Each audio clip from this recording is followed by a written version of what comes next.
Welcome to Quiet Connection, a podcast dedicated to ending the stigma around postpartum mental health.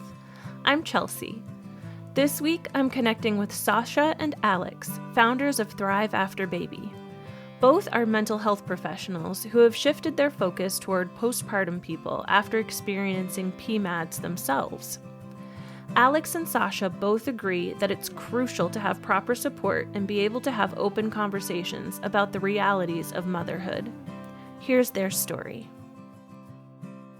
Hello! Today I'm here with Sasha and Alex from Thrive After Baby. How are you guys? Oh my gosh, we're so good. How are you? I'm really good. It feels like a lot of energy for midday on a Friday, but... Second cup of coffee. Yeah, we're over on the West Coast, so it's morning for us. I know. Oh my God. I tell everybody I'm allergic to caffeine. So like I wish I want to like suck that energy out of you guys. Oh my gosh. Yeah. I'm like, wait, I need to know about that. You didn't Yeah. tell me. No, I can't have caffeine. Oh It makes me gosh. really sick. I get super sick. Oh. That and peanut butter. It's like Oh my the gosh, two they're the best things. Seriously. Yeah, Oh, it's no. ridiculous. So I'm gonna That's leech wrong. your energy from you guys over on the West Coast. Leech away. So for listeners who follow me on social media, you probably have seen some of Sasha and Alex's stuff because I share it and I don't know. I love you guys. But for listeners who are unfamiliar, can you sort of talk a little bit about like how you know each other, how Thrive After Baby became a thing? Yeah. How do we keep this concise? How about we start with how do you know each other? Oh my gosh. Well, Sasha and I met, let's see, it was like, I think 2013. So it's been like over 10 years. Oh my Yeah. gosh. Yeah. We met Wow. at like a previous job. We both worked there and Sasha actually hired me. She interviewed me and hired me.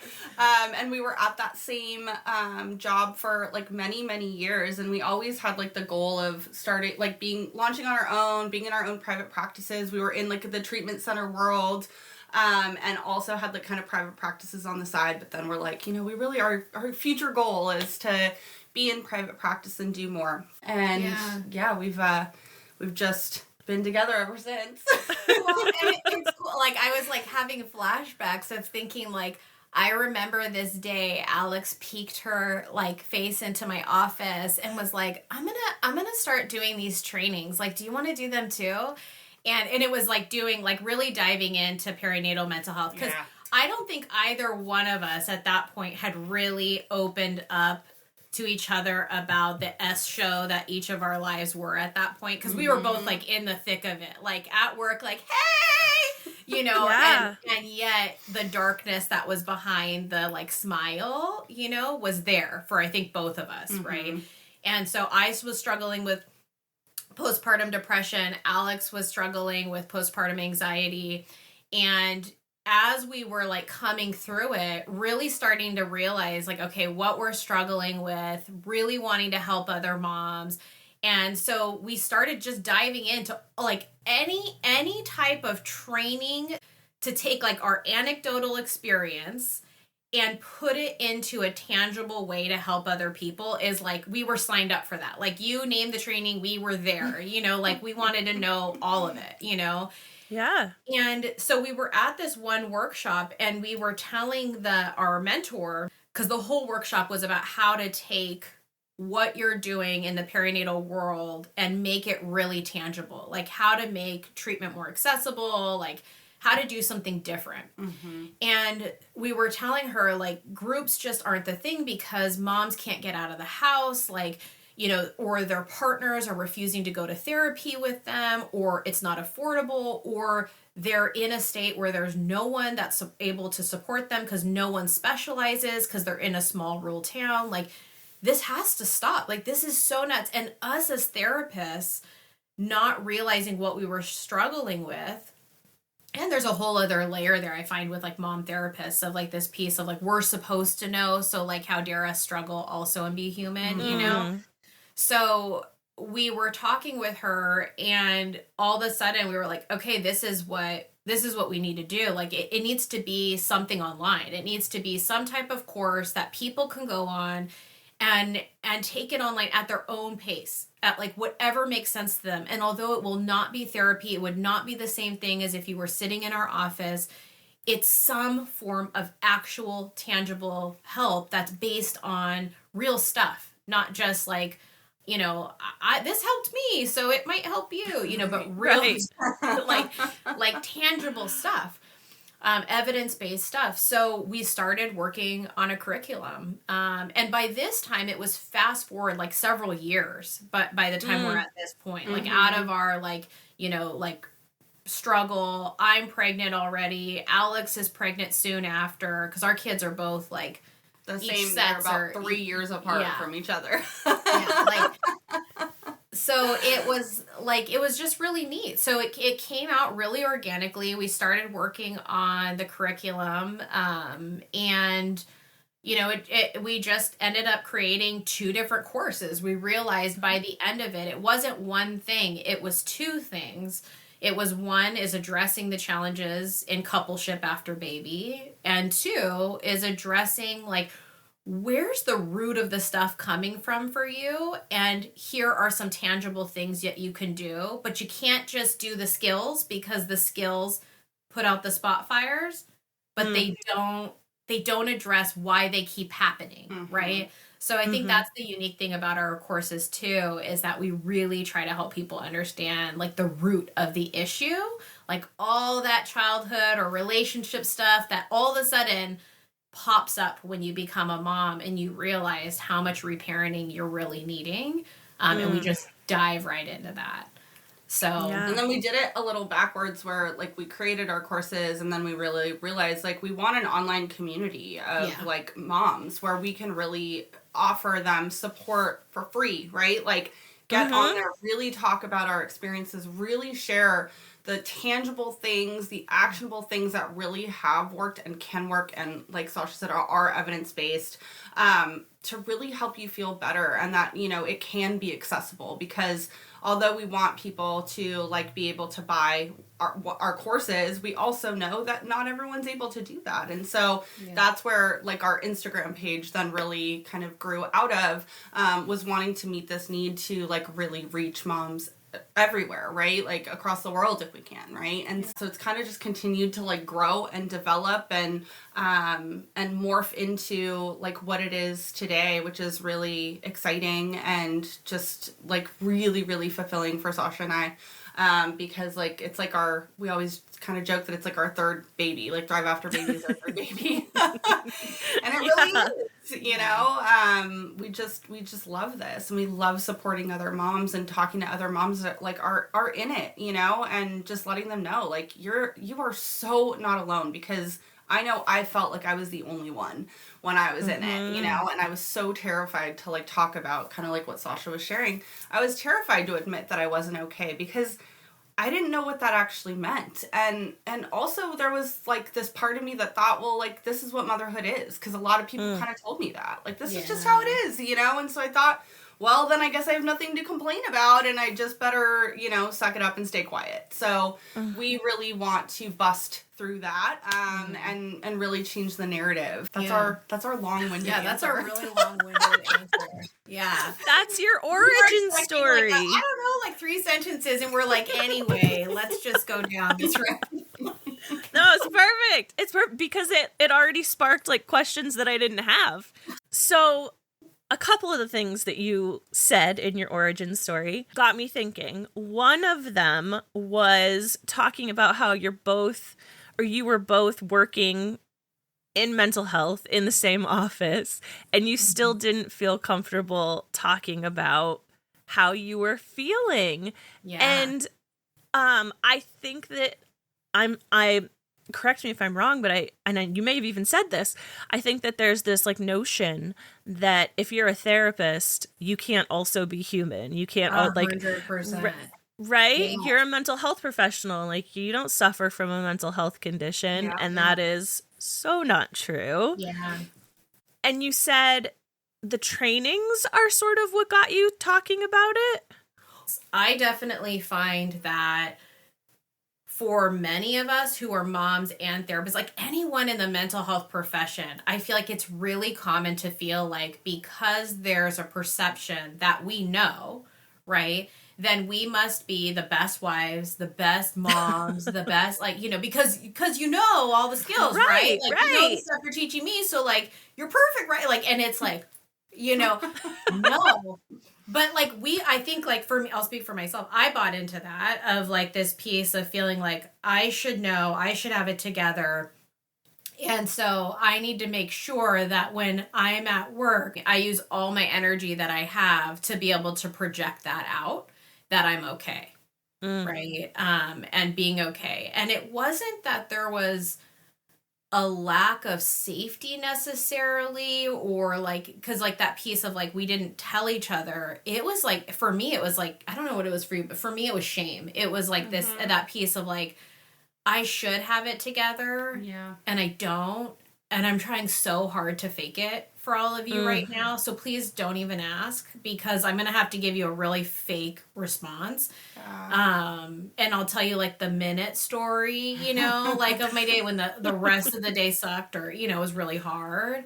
I think for me it was that, it was shame, and it was also perfectionism, and something I've struggled with most of my life, and so it really got magnified really intensely with, you know, motherhood, and then also I think like our positions at work like really were part of that influence, because like a lot of the other staff members I knew that worked there were really vulnerable with each other, but they were in different positions, where Sasha and I were in more like leadership positions and kind of higher up positions in the company. So really feeling like we can't really, like, we shouldn't be talking about that stuff. Like, we really got to keep it together so everyone else perceives us as, you know, the leaders in control or whatever. And it wasn't about like power, you know, it was just about like that need to kind of keep that perception going. But yeah, to answer like your other part of your question, so like I know for me, I knew something was up. Like I was about like 6 months postpartum with my first,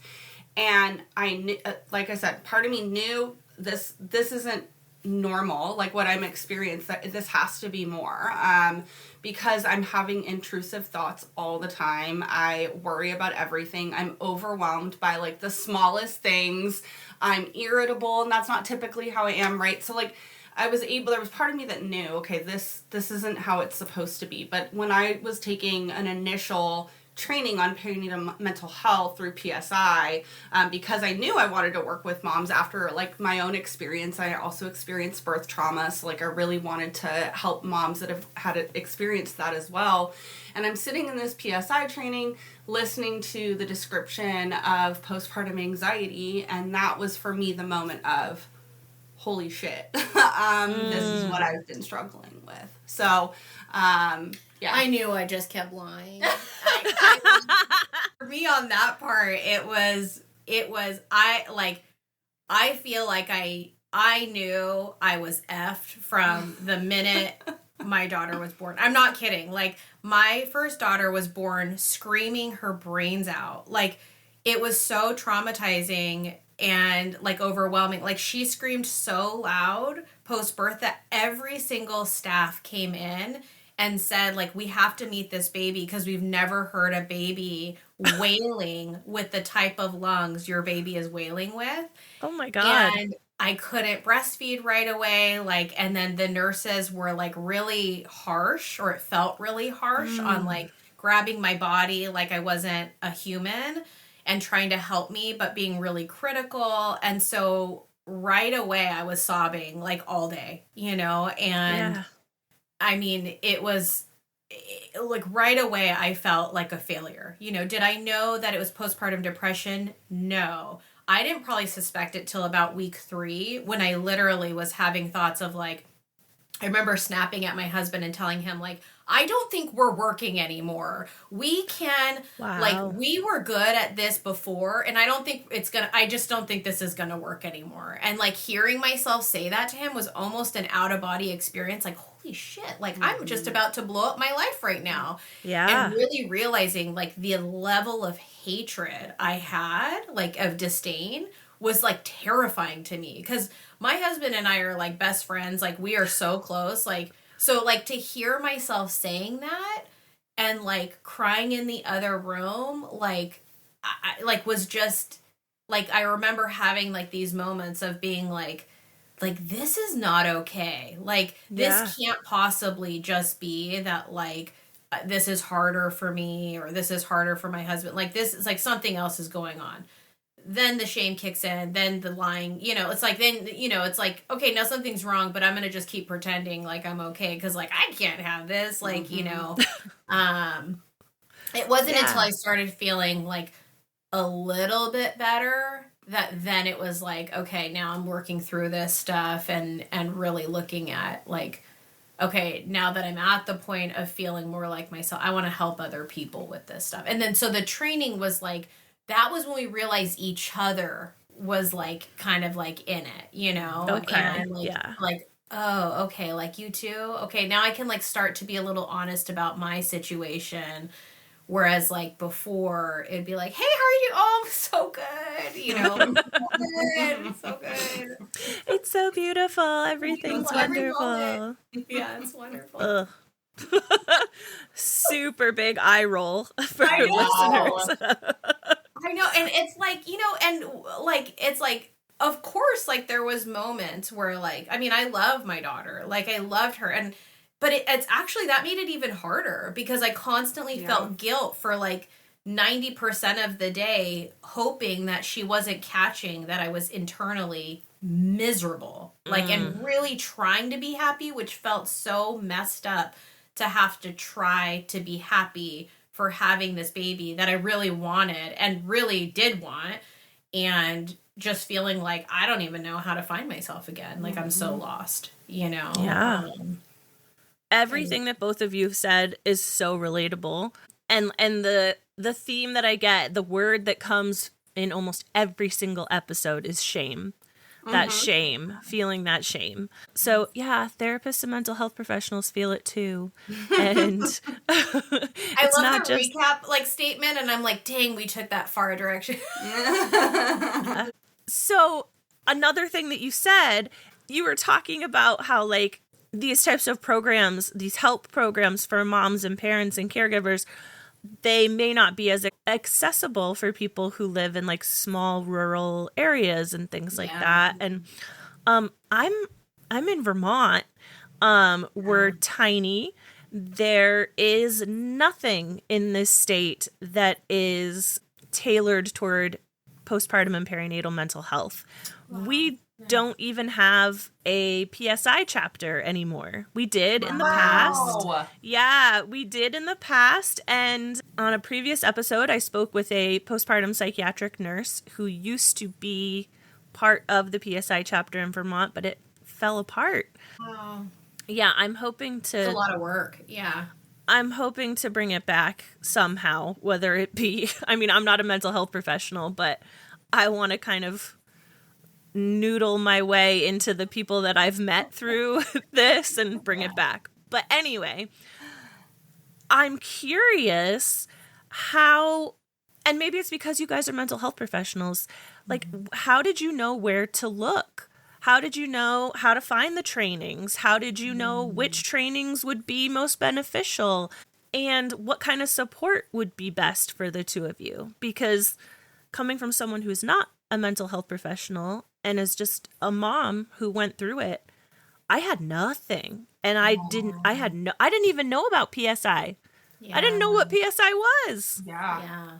I mean, we didn't either until we started like Googling stuff and being like, because I remember knowing, okay, I want to work with other moms, like going through this crazy ride of motherhood and trying to figure all this stuff out. Okay, what do I don't even think I knew the term perinatal mental health. I had heard of postpartum depression, but that was exactly. Like, and even then, so it was like, it's not like postpartum depression was even really talked about. Like, I don't even think in grad school I had a lot of exposure to postpartum depression. Yeah, for sure. There was probably like a little portion of a section in grad school where they talked about it for like a minute. And that was Yeah, it.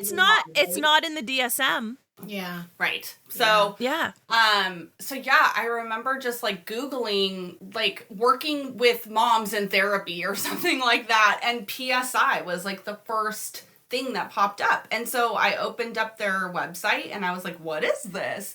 And then they have a professionals tab. And so I click on that and I start reading through that.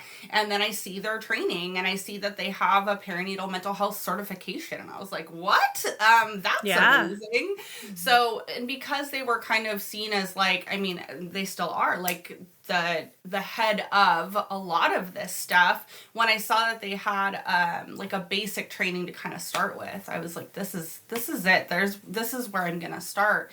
And in terms of like knowing like the support and all of that stuff, like for me at least, it was really learning through like that training, the support that I really needed to help myself. Like, it's not like up until that point, I wasn't in therapy at the time. I've done lots of therapy in my life. At that point in my life, I had taken like a pause in therapy for a while. So it's not like I was sitting with a therapist who was telling me, you have postpartum anxiety and here's what's going on and here's how we can support you.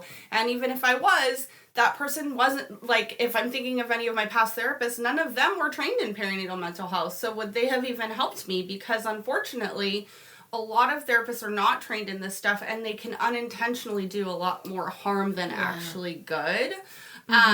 So yeah, I don't know. I mean, you might have like a little bit of a different take on just like your experience and all of that. Yeah, I feel like with the trainings and stuff, I feel like you're saying, like, which trainings, I literally felt like I wanted to take any and all trainings. I remember one of our mentors, we were on a consultation call with her. This was like years into it now. And she said, like, stop taking trainings. You literally know everything you possibly could at this point, and you just need to allow yourself to continue to help people, And it was this fear of, like, although I know we will never know, like, everything, right? No one could know everything. But it was this piece of, like, I don't want to show up and disappoint a mom. Like, I don't want to not know the thing she needs, because it is such a vulnerable time in your life, and wanting to make sure, like feeling like I want to have every tool. Give me everything and every bit of knowledge I can know, because I don't want to be the one that disappoints her or that, like, can't be with her. And really just being able to sit and, like, sometimes the most important thing is just being able to sit with her and to help her know she's not alone and that this is really hard. And I don't need to know every single I mean, I'm not kidding.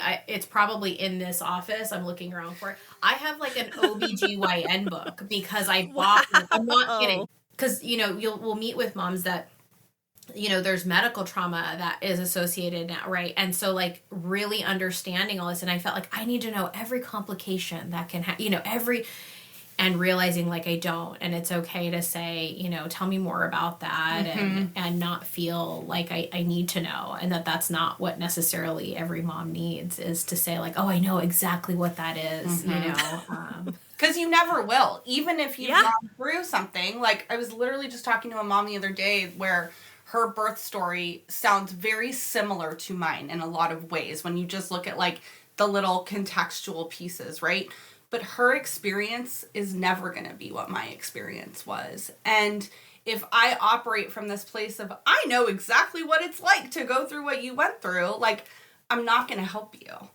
Right. Because, like, what you really need is for me to sit and be with you in your experience and really hear you and your story and be a witness to that and a guide to that. And that's it. Like, if I come at it from this place of, like, I'm trying to be the expert, and know all of it, I'm probably not going to help you very much. So that's, like, been, at least for me, one of, like, the big things I've had to shed as a perfectionist, and wanting to be, like, the perfect therapist and be able to help, like, every single mom. Like, I can do that, but it just, like, my expectations around that, and this can kind of, like, dovetail into just the expectations of motherhood, right? And all the unexpected stuff we put on ourselves. we do that too as therapists, right? So just really challenging that. So this might be a little tricky because there's two of you, so we're gonna have to take turns. We know how to do that. Yeah. So we've talked a lot about like you guys as therapists and what your role is in terms of that, but I want to know, first of all, I don't think we'll be able to do the whole shebang like I usually do, but sort of, I'd love to hear your birth story and what you found helpful in terms of support for you.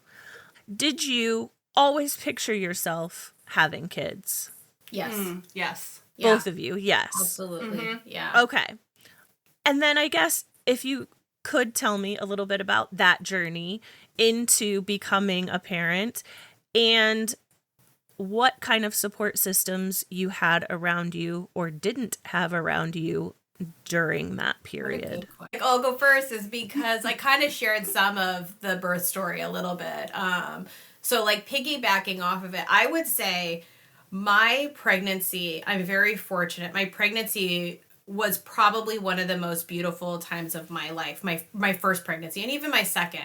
I've struggled with body image issues my whole life, and it is the one time in my life where I don't know why, but that switch turned off and I allowed myself to be pregnant, which is like really surprising. I would have thought it was the other way, but it was like, it now made sense why my body was growing and changing, and I allowed that to be okay. I allowed myself to receive compliments. I allowed myself to be human. I miss that, like, because I don't know if I'm as kind to myself now as I was to myself then. I mean, I'm not kidding. Like, the minute the baby was born, it's like, all right, so gotta get back in shape, you know, and it's like, you know, years later, you know. But, so that actually was great. Like, the pregnancy, my birth, I would say the most difficult things are, so I had an epidural with both of my kids, but with my first daughter, I'll never forget, we had this anesthesiologist who was on call but asleep at the time. And so we had to wake him up to like give like the epidural. And he gave me the epidural, and immediately, like, I don't know, within like however many minutes it comes to kick in, it was like you could draw a line down my body, and I felt completely numbed out on one side and completely normal on the other side. Ugh. So it was actually a million times worse because I could feel the comparison. Like, I was like, good, take it back. I'd rather not have it. He didn't tell me like anything about moving around or anything that would help it to like move. And he came back in, and I'm telling you the body image stuff only because this like started my journey, is he came back in. He was like, he treated me as if it was my fault that the anesthesia didn't work, or that the epidural didn't work. He's like, well, I don't know what to tell you. You know, I don't know if you were like laying this way or this way, and really came at me with a lot of blame. And then I said, like, he's like, what do you want me to do? And I was like, I don't know, because I'm not a doctor. I need you to either take back what you did or figure out a way to make the other side match, because this is like awful. Like, this is like the most awful thing I could ever imagine. And so he goes, okay, well, then I'm going to give you the big boy dose, you know, which in my head meant that, you know, I'm fat, you know, and which really was like super triggering, right? Because I'm already in this super vulnerable state. And I'm only sharing it again because, I don't know, maybe there's someone else out there who had an effed up anesthesiologist that like said messed up shit to them. I'm sure there are, unfortunately. Oh yeah. True, but I'm sure there are.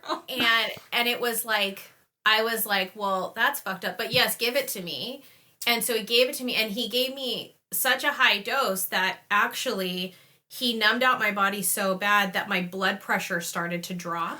Oh my God. And so then they went into a panic because they had to start flooding my body with IVs, like bag after bag after bag after bag, because I literally could feel myself floating away from my body. Like, I was like, I don't even know how to explain it other than I felt like I might be dying. Like, I felt like I might be detaching. And if you ask my husband, they pulled him out of the room and they said, like, like basically explained to him like this is really serious. I think it's my blood pressure was dropping to like a dangerous point, and like the plans of what they would do if it continued to go down. But I was like, that's so crazy because I literally felt like I was just floating away. I don't know how else to explain it other than I legit felt detached from my body and I was floating away. Like, I don't even know that I felt scared anymore. It was like I was floating away. And then so the birth, I felt like a limp doll, like, you know, and it was awful. Like it was awful. I had an amazing midwife, who was super supportive, and you can feel everyone in the room felt compassion and sadness for me. Like that, like I was like this limp doll because this man was such a jerk in his approach. Like he was so impatient.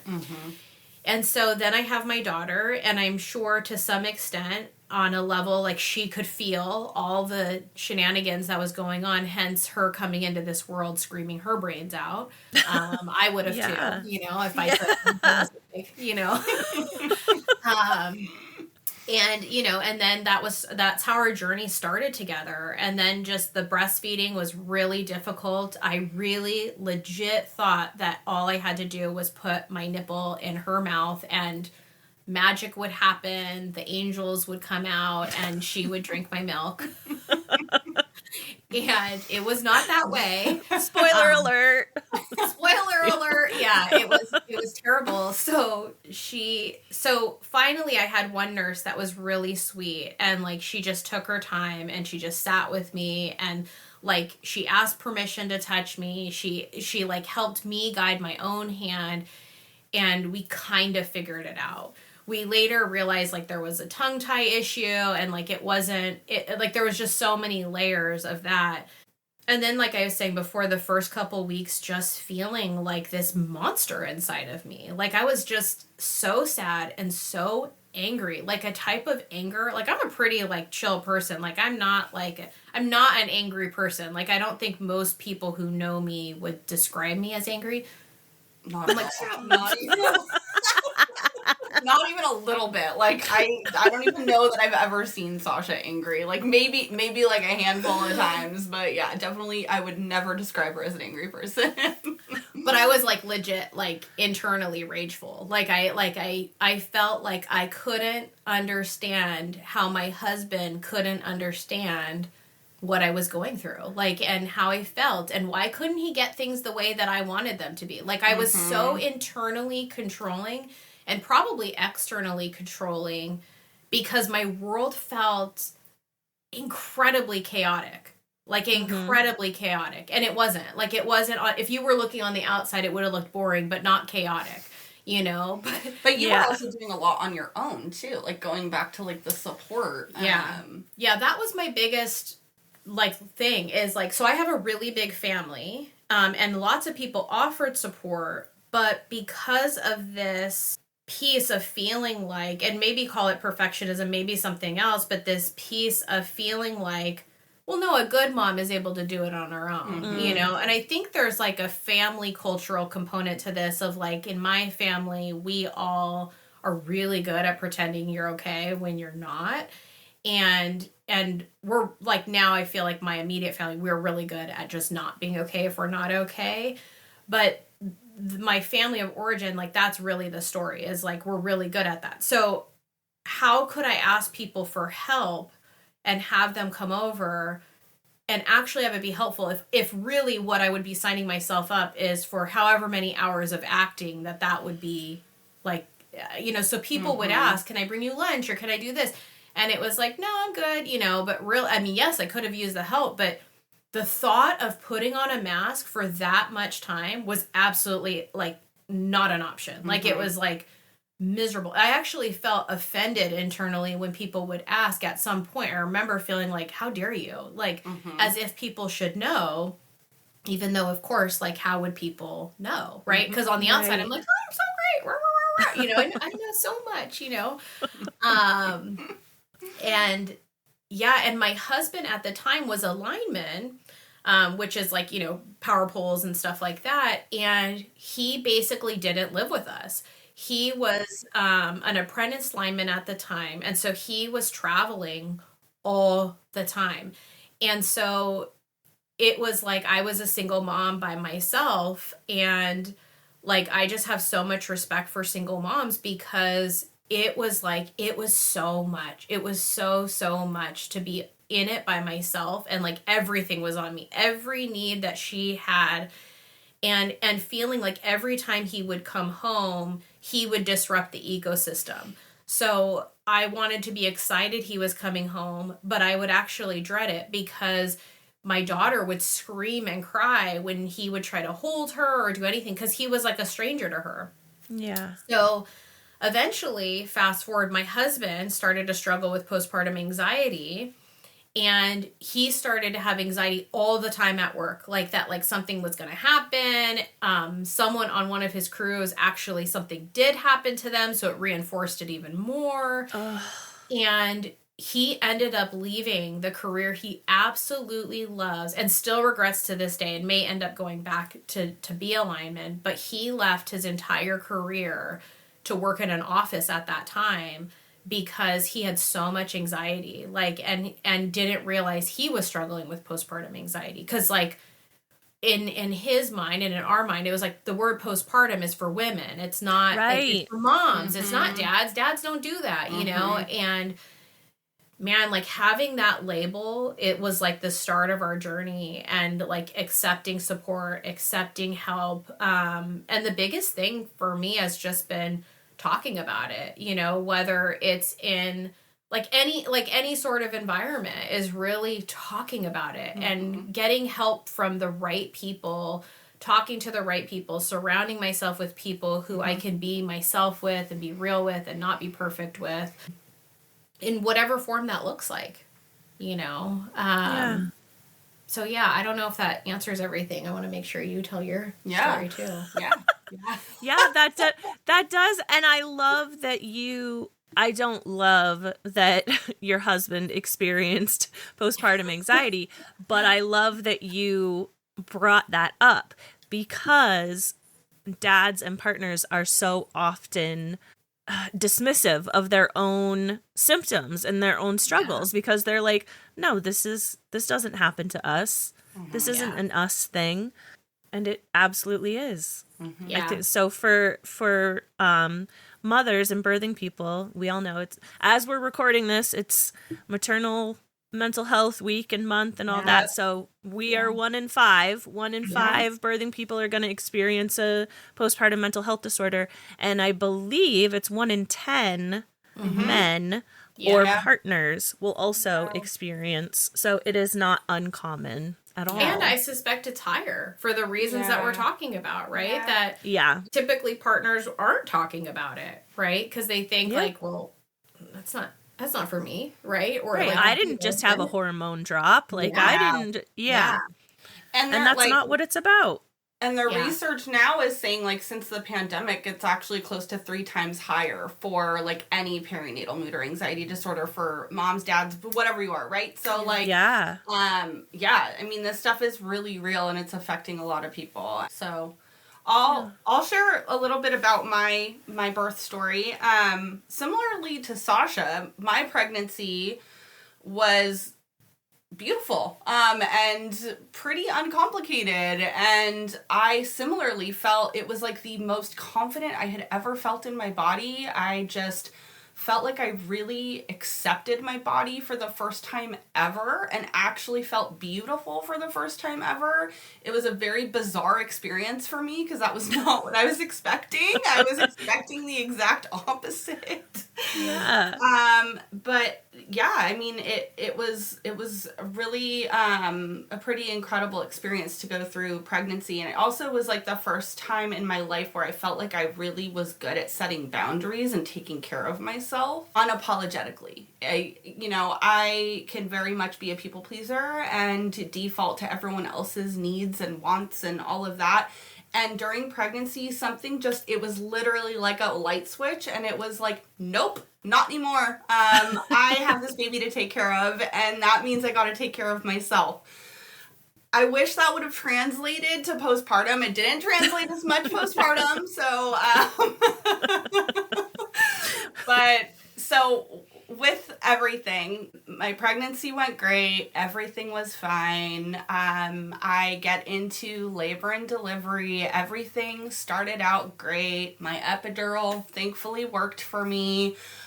So much so that I was able to kind of take a little bit of a nap while I'm in labor. I'm thinking things are great, right? Yeah.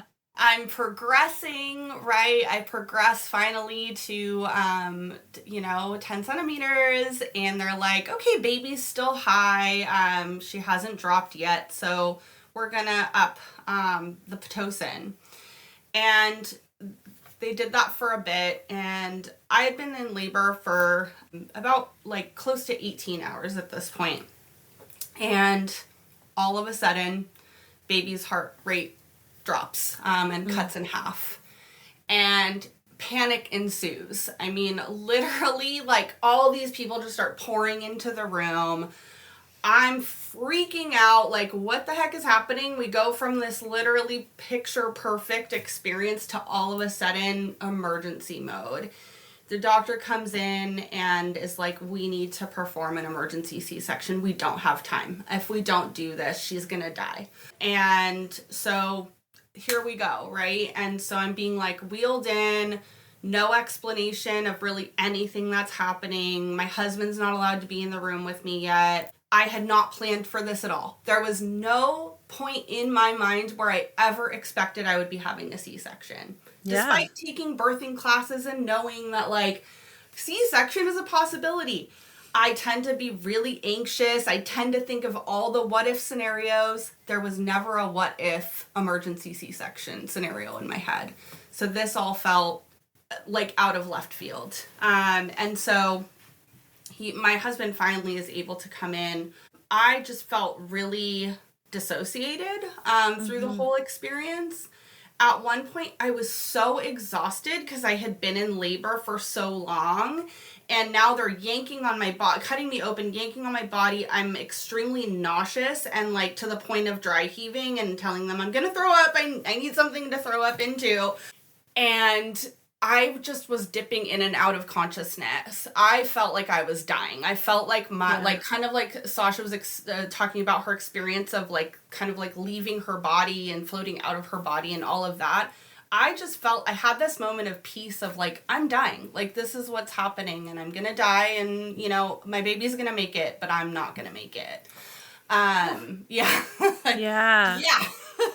Yeah. And, you know, my husband's terrified. He's like, at one point, I hear him like, is she okay? Is she okay? And he's talking about me. At the time, I thought he was talking about our daughter, but he was talking about me because he could see me, like, kind of slipping in and out of consciousness. And so my baby's born. They're sewing me back up. I'm okay. She's okay. Thank God. They're, like, putting her on my chest because I had said I wanted to still try and do skin to skin and all of that. I was so out of it. Yeah, of course. Yeah. I'm literally, like, limp, lying there on the table. Like, I can't even keep my eyes open because I'm so out of it. And, you know, they're, like, trying to get her to latch on my boob, and I'm not even really present in my body at this point. And then recovery, I mean, from there, it was just kind of downhill. We really struggled with breastfeeding. I feel like a lot of that had to do with our experience. And she screamed bloody murder and didn't want to latch. And I tried, similarly to Sasha, when you were like, I just thought I'd stick my nipple in. And I'm like, same. And I took the breastfeeding classes when I was pregnant, right? But, like, I still just thought, like, she'll just suck and it'll be good, and, you know, that's it. Yeah, that did not happen. And I had a nurse that was really rough with me also, and, like, grabbed my breast without my permission and was, like, trying to shove it in her mouth, and and she was yelling at me and telling me that I wasn't doing a good job. And then then they, like, wheel in the pump, and they're like, the medical grade pump, and they're like, let's use the pump. And I'm like, what? So there was a lot of just no consent around a lot of this stuff, and just feeling like literally nothing went how I expected.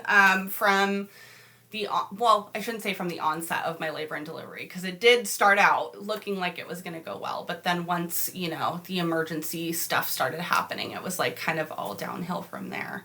And yeah, so I believe that like a lot of my anxiety was really precipitated by my emergency C-section and the birth trauma that I experienced. And a lot of like the intrusive thoughts I was having about, I had a lot of intrusive thoughts that my daughter would die, and specifically like in her sleep. I had a lot of fear around her dying in her sleep, and you know, checking her breathing. I wasn't excessively checking her breathing, but I would go in and check on her. I'd be like looking at the monitor and just like watching to see that I could see her belly rise and fall.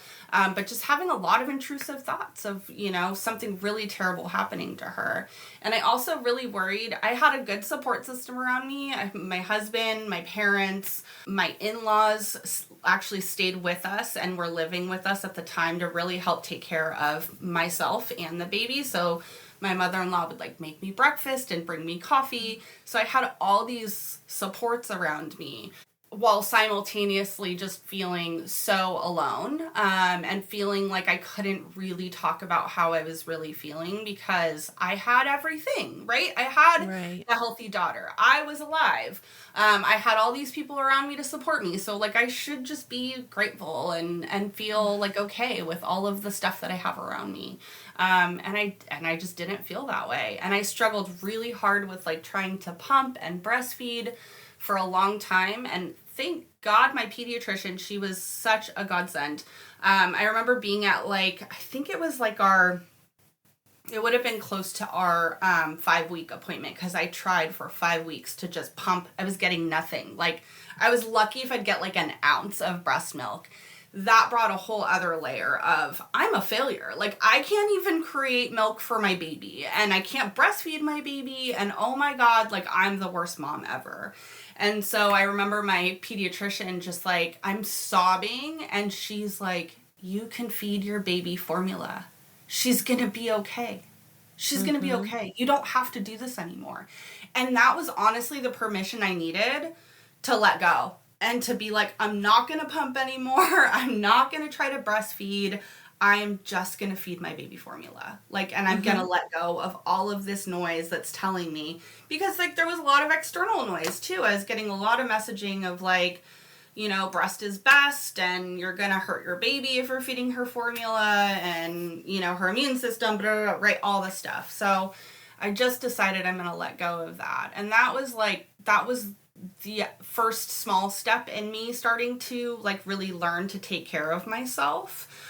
And her, you know, and really figure out all of this stuff. But similarly to Sasha, like I think the biggest support and help for me was like really being able to have honest conversations and talk about like what my experience of motherhood was really like, instead of feeling like I needed to mask like and talk about how much I loved my baby and how wonderful everything was, which I loved my baby. I wanted my baby more than anything. And also, it was so much harder than I could have ever expected from literally like birth, you know? So I think just being able to really have honest conversations around that and really feel like just heard and supported in that and not judged, I think that would be like the biggest thing.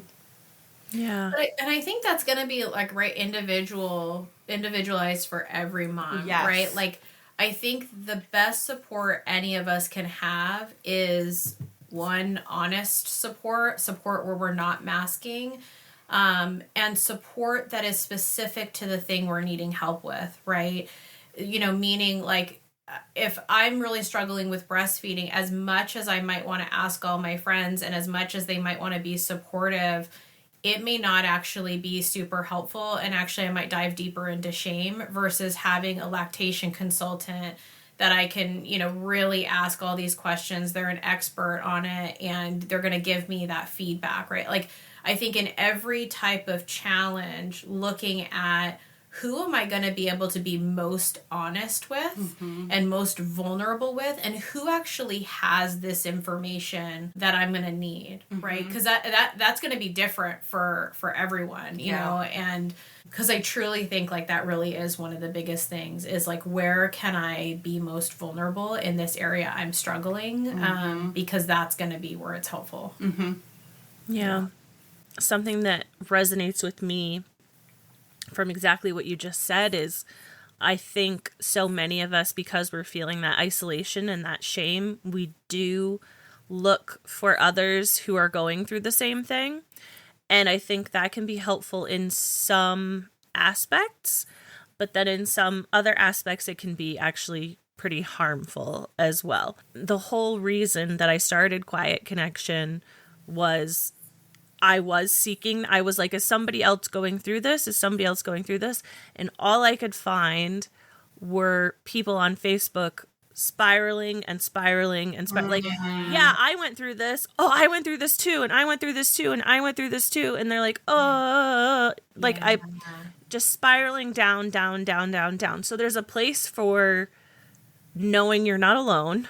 Such a good point. Which, yes, and because that's what I wanted desperately. Yeah. And this isn't about me. I wanted to know I wasn't alone, and I'm not alone, and you're not alone, and you're not alone, and we're not alone. Yeah. But you also need to recognize when it's time to be like, okay, I need somebody who actually knows what's going on. Absolutely. Yeah. Yeah, who and I can be my honest self with, but isn't going to spiral with me. And isn't going to be like, well, my grandma used to, or like my mom used to. Finding the right support. Yes. It can be a family member, but and bringing it back around again. Yeah. The state of maternal mental health in this country is so, or maternal mental health care is so abysmal that it's incredibly hard to find those people. It's incredibly hard to find those resources. Yeah. But I don't even know where exactly I was going with that, because there isn't really a solution as of right now. Well, but on like that whole like Facebook note, even though that's not like, I mean, this is like a bigger picture issue too, but like, I just want to second that, because like I joined some of those same type of Facebook groups, and like the spiral that you're describing is so real. I mean, like it can get so dark, and like it's almost like everyone's depression is getting together, and like it's like going and going, and like the level of scariness that can occur in a lot of those groups I feel like just almost makes it scarier, you know, like it because there's not a lot of hope floating around in those groups, you know. They get really dark. You know, even though there's like this like odd comfort in like, oh, like you get it for a split second, and then it's like, wait, but no one's like talking about the better here. Like no one's talking about it being okay. Like no one, you know. And that's like a big reason why we started Thrive After Baby, because it was like, yes, we want moms and birthing people and partners to hear like they're not alone, and that there are these things that happen that are really common but not necessarily like normal, or things that we should just be like, yep, that's just how it is, like you just gotta suck it up and wait till it gets better, right? But also like what the heck to do about it, not just not just to wait it out, and to get the right support like you said, because you know there is support out there that isn't actually very supportive. And kind of going back to Sasha's point of like, you have to really get to know what it is that you need. And what we've really found, even for ourselves, right, but in so many of the moms that we work with, is that just identifying what your needs are isn't always easy. Yeah. Like really understanding what is it that I actually need and why, right? And really digging into like your why in general of why is this thing hard for me, right? Like maybe that's something that other moms struggle with, but what's my exact why? Because like then I will know, if I know the why, then I'll know what to do about it, versus just throwing a bunch of solutions at the problem that don't actually address the problem. Because the problem with this, and this is like what I think both of us probably see a lot of, is this piece of like, yeah, I've tried all those things. I bought the books and I've done the thing. But when you don't know why you're using a specific tool or trying a specific thing, like the level of shame and disappointment and hopelessness that can create, because the problem's not you and you're doing the intervention wrong. It's probably the wrong intervention for you. Right. And it's not really hitting what you think it is. Right. and really just getting to like, what's the source? You know, like for me, I genuinely think the main reason I had postpartum depression was for 2 reasons. One, my husband was gone. He could not help it, but he was gone and I felt alone. 2, I have ADHD and I did not realize how much my ADHD impacts me in motherhood and how much all the things coming at me, all the sounds, all the smells, all the things was so overstimulating that I actually think it exasperated the depression. Right? Yeah. And so really realizing that, because if I came in for treatment for postpartum depression and you didn't realize I had ADHD, or you didn't have enough specialization or understanding of that, you would treat the depression, but really needed to be treated for me as my ADHD. Yeah. Because underneath, that's what was filtering it, right? And so, like, they both have to be looked at so that I can actually get better, right? And I can actually sustain my betterness and actually enjoy being a mom, instead of feeling like, well, I was good for a little bit, but now I'm not good again. What's that about? Because I'm not really learning those long-term things, you know? Right. So everybody's story is different on like, what's your why, like what's the underneath. And I just find so many people come in thinking it's one thing, and it is that thing on a level, but that there's usually something deeper than that, that they're describing, but they don't hear themselves describing. And it's like, do you hear what you're describing right now? Do you hear what you're saying? You know, and it's not uncommon. Like almost every mom I've ever worked with has one of these things where they're literally telling me about it, but they're almost not hearing the significance of what they're saying. Yeah. You know? Yeah. So. I think that can be even more challenging if you don't have any knowledge or background or history in mental health disorders. Yeah. For sure. So like you were talking about how you have ADHD and you think that was a contributing factor. If you have never experienced a mental health disorder in your life or known someone who has, and you are experiencing these things postpartum, that can be terrifying. You're like, what is this? Yeah. And I can't talk about this because I'm crazy. That word gets thrown around a lot, but that's not the case. So many moms that their partners are saying, you're crazy. You need to get it together. You need to, like, this is a you problem. Yeah. Like, you need to figure this out. Or you're just an angry mom. Like, I hear that one all the time. My husband says I'm an angry mom. And so. Oh my gosh. Yeah. Yeah, that's incredibly frustrating. I love something else. I can't even remember which one of you said it now, but because it's something that I'm working really hard on in terms of the language that I use, and that these things are common. They're not normal. Yeah. Yeah. And if you go back to early podcast episodes or just in general in my life, I'd be like, it's normal. It's normal. It's normal. Well, it's not normal because it's not you. And this isn't how you don't mean to feel this way, but it is incredibly common. Yeah. Yep. What an important distinction though. Yes. And I have learned that, and I love that, because it brings it back around to, even again, talking about the finding connection without spiraling, knowing, okay, other people are going through this. Yeah. And I can get help. And there is another side to this. Yep. Yeah. So we're talking a lot about, like, if you don't have knowledge in mental health disorders or postpartum mental health disorders, if you are not mental health professionals, like, you're not going to know what to look for. You're not going to know what the warning signs are or what they mean. How do you, this is a huge question, guys, strap in. How do you think mental health professionals and medical professionals could improve to better meet the needs of birthing people? This, gosh, what a good question. Is a really big question. Yeah. But kind of like, in your mind, if you could envision the perfect scenario, what would it look like for you? I would say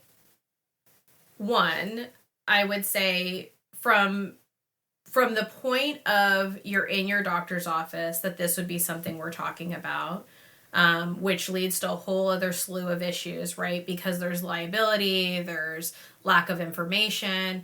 I think it would be beautiful to see OBs and therapists sharing an office. And like there is practices out there. There are, yeah. Where this is occurring and where therapists are running like, you know, like perinatal groups, and just to be able to have a space where like that's existing, so you know whether you end up needing that support or not, that like you're already not alone and this is already part of the conversation. It's just like when I was pregnant, like at least with my first, my second was born in the dead of COVID, so nothing was happening, right? But like yeah.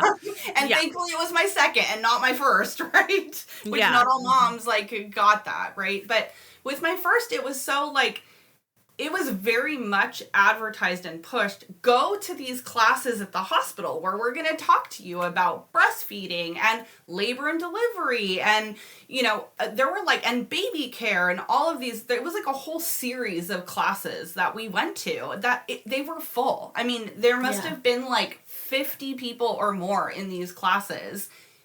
Not one of those classes talked about perinatal mental health. Not one. That is such an easy fix. Yeah. It's such an easy fix, right? Like, even just to give, and also I want to go back to, like, even if you are a mental health professional, as, like, we are and were then, I did not know that what I had was postpartum anxiety. Yeah. Right. No one had talked to me about that before. I was like, I don't have postpartum depression. So, like, because I kind of know what that is. I don't have that. So then, once again, I just thought, this is just how motherhood is. Or there's something, like, really, really wrong with me. And, like, that's scary. So, like, we're not going to think about that, right? So, well, and a lot of the screeners are written in a way where you. Thanks for bringing that up. There's clearly a right answer and the answer you don't want, right? Like, it's clear in that way. And it also is simultaneously not comprehensive enough. Nowhere near. Like, there's not enough, like, how that looks in real life. Like, I can't tell you how many moms I sit with, depending on what screener we're talking about, and they're like, well, no, I don't have that. And I'm like, but you just described this, this, and this. And I'm like, well, that's not that. And I'm like, it is. It is. You know? And it's like, so how many moms are sitting there getting the screeners, and their OBs are doing great doing screeners, by the way, and yet they're misunderstanding the question. How many are in such shame that they're purposely answering incorrectly and minimizing their stuff, right? And how many are just not understanding the question? You know, like, there's so much, like... Or they're going through it. Like, I just heard this story yesterday of, like, going through it. Their score on the Edinburgh, which is, like, a really common... That's the most common one. Right? Yeah. It's the most common one. Their score was really high. And the nurse's response was, well, what's going on? Why is your score so high? Yeah. Oh, that makes me so mad. Oh my God. There's so much, like, my pediatrician that I saw when I was, like, early postpartum, they did it, like, they were, like, the gold standard. So they administered the Edinburgh to me, because here's the other thing. You see your OB once at your 6-week postpartum checkup. They're likely not going to be the ones that are going to be really understanding or seeing what's actually going on. And really, they're in the room with you for, like, maybe 5 minutes if you're lucky, right?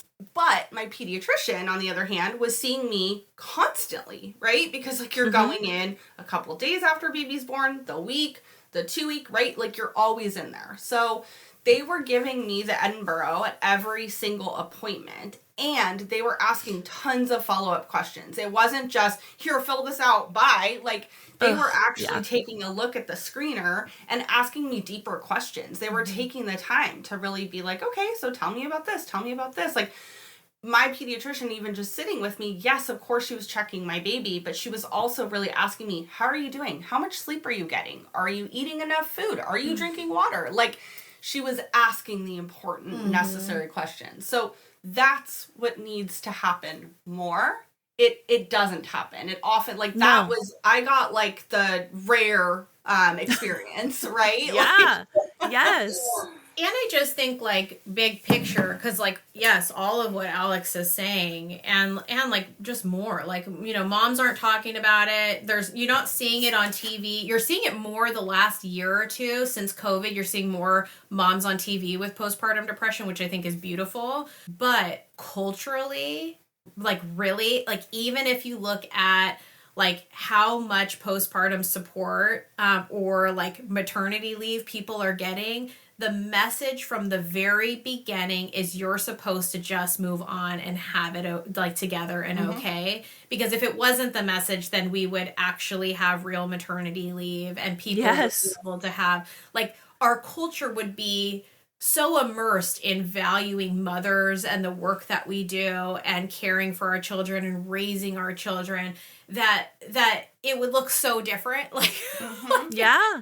So I think the bigger picture is it starts there, is everyone being able to have more childcare, like more accessible childcare, actual maternity and paternity leave, all the, like, just access to more supports. Like, we're fortunate in our area. We have a parent resource center in Ventura that has a lot of these supports, but not all areas have them. Like you're saying in your area, there's not anything, And so, but it's really looking at, like, in the communities, how can we support moms, and so that, like, it's just part of our life that moms are valuable, that dads are valuable, that, like, families are valuable, and putting in place supports that are such that we don't have to just suck it up and feel like we got, we just got to get moving on and, to be part of the productive workforce, and some people might feel reactive to that. And because, like, that piece of like I just genuinely feel like families are so important and so valuable. And at the end of the day, as much as I love what I do, like work is work, and it's one part of what I do, but like I do it because I love my family and because I want my kids to have a good life and I want them to enjoy themselves. And I don't know, I think at the end of the day, it's like, we're all wanting to leave this world like a better place, right? I don't know. You do. No, but you do. Because and I like, and as you're saying it, I'm like, and when you're saying, like, people can feel like activated by that, like, to the naysayers, other countries are doing it. Yeah. I don't want to even say can do it.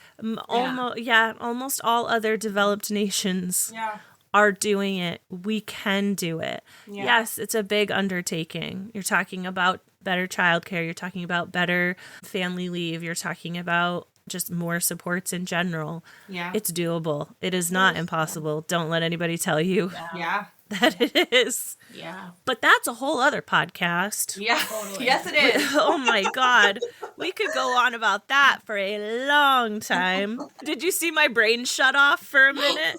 I just went, it literally went like black screen. I think it's amazing that you're even doing this. Like, I think it's just so cool that you're a story collector. And I think that's beautiful. I am a story collector, and I've said this before, but like, I call it selflessness, because I literally feel like every single person that I've talked to doing this, and we're in the hundreds now, like, so cool.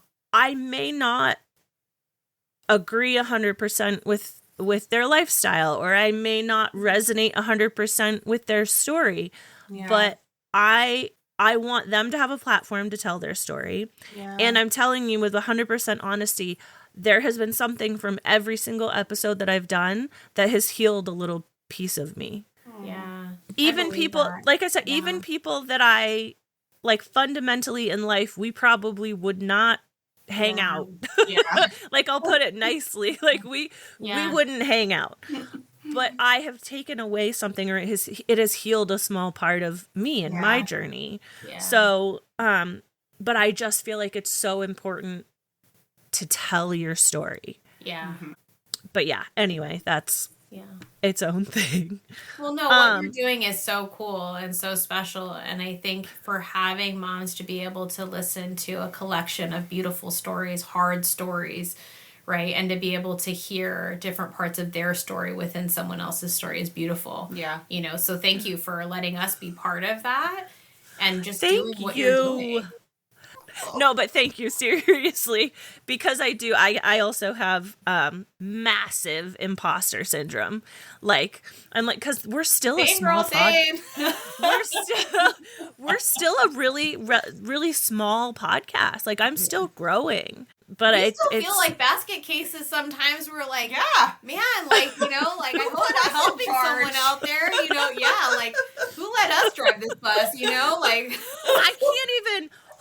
Okay, I'm on a tangent again, and I'll whether this makes the episode or not, but like legit though, like there are people in my life I don't want attention on me. I've always made myself very small. Through this, I've started reaching out, just like I reached out to you guys. Like, I'm reaching out to people through social media or through just however that I would absolutely never message ever.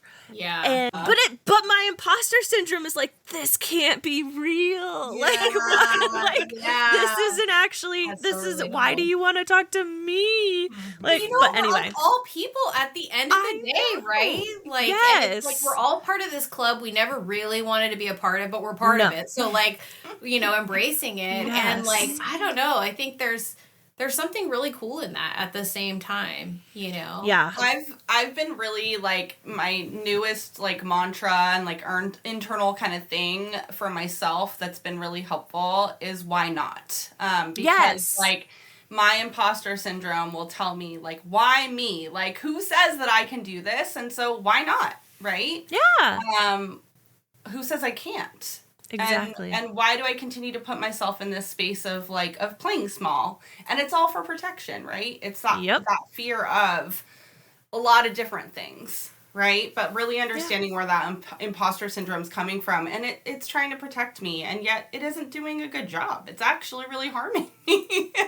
So I can just thank it for trying and just say, you know, thank you, and I don't need you. I got this. Like, and I can do it even with the imposter syndrome or with the fear, right? Like, I think you need to bill my insurance company, because now this is like therapy.